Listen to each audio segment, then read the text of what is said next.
Mental illness, silliness, and our willingness to laugh at it. You know, for too long, MI has been in a shadow in the corner, and I want to shed some light on it. You know, if you listen to stand-up comedy today, they make fun of rape, molestation, cancer. I just want to empower people who have some tough issues dealing with their minds. You know, the statistics are 1 out of 5 people have mental illness. If you look at this room, that means 80 to 100 people are dealing with it.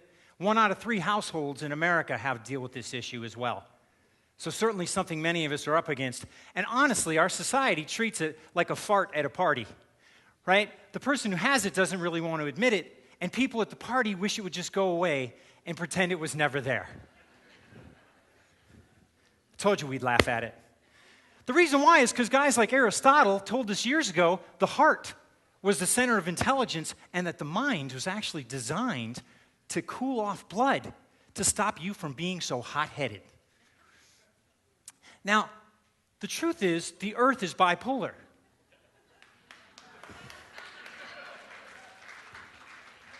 And I am bipolar, which is why I'm here and it's personal. By the way, I'm going to have you pull out your phones right now for later because I want you to take a picture of something. Go ahead, everybody, take out your phone and get ready because later in a slide I want you to take a picture. Now, what's crazy, really crazy, is they used to think that people offended God and a demon took over their mind, and that's what caused them to be mentally unstable. So obviously, that's silly. Years ago, my mother was homeless. Came to me and asked me if I would help her kill herself. I said no. I said, I love you. I wish you wouldn't. I didn't really know what to do. 2 weeks later, I came home. There was classical music playing. I opened the door. My mother was on the kitchen floor. She had shot herself in the heart. We lost one. The biggest part of it was that I was aware of the situation, right? I was accepting of her situation and even talked about it. But the problem that I want to share with you, I didn't know what action to take. I didn't know who to call. I didn't know who to reach out for. I didn't realize what to do. And I want to make sure today that you have that opportunity to support you or somebody else. Because let's face it, you get laid off from a job or somebody breaks your heart and you can go a little bit batty. We know all sorts of people like that, right? Of course. Life is like that. But I want you to be empowered by it so we can talk about it. So whether it's you or someone you love, speak up about it. Because mental health does affect us all. Thank you. And they're not going to stick you in a straitjacket and put you in a rubber room like they used to. They're actually going to take care of you. It's not just aberrations and demons anymore. They've actually done some science so they understand the mind more than they used to. It's actually physiological. You can see the difference between a depressed and a non-depressed brain. There's actually tools, so many things to help us help someone who's struggling. And that's really the most important thing I want to share today, is that we can empower somebody to have a powerful brain even if they're struggling. Exercise is great.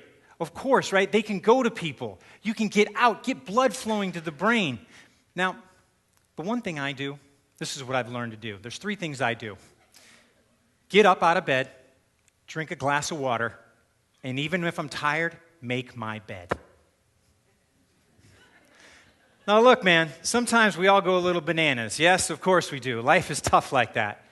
But it doesn't mean that we have to be ignorant and avoid it, right? We can stand up for people and make a difference in people's lives. You can make a difference for you or maybe somebody you love. This is my wife. I thanked her the other day because, honestly, for most of my life, I'm shocked that women have stayed with me with all the mood swings and all the craziness like that. But really, I always thought they were kind of crazy staying with me. Thanks, honey. Now, if you have a broken leg, you go to a doctor. If you have a broken arm, you go to a doctor. But with mental health, people feel like they don't know where to go. They need to be treated the same. It's a physical part of our bodies that we can actually do something about. By the way, take a picture now of this. This is what I want you to take a picture of. The Lifeline, 800-273-8255. And the National Institute of Mental Health on the bottom. I want you to share this because this is going to help people, inform people so they can know what to do, where to go, and give people solutions. And hopefully, you won't have to end up like I did and lose somebody you loved and cared for.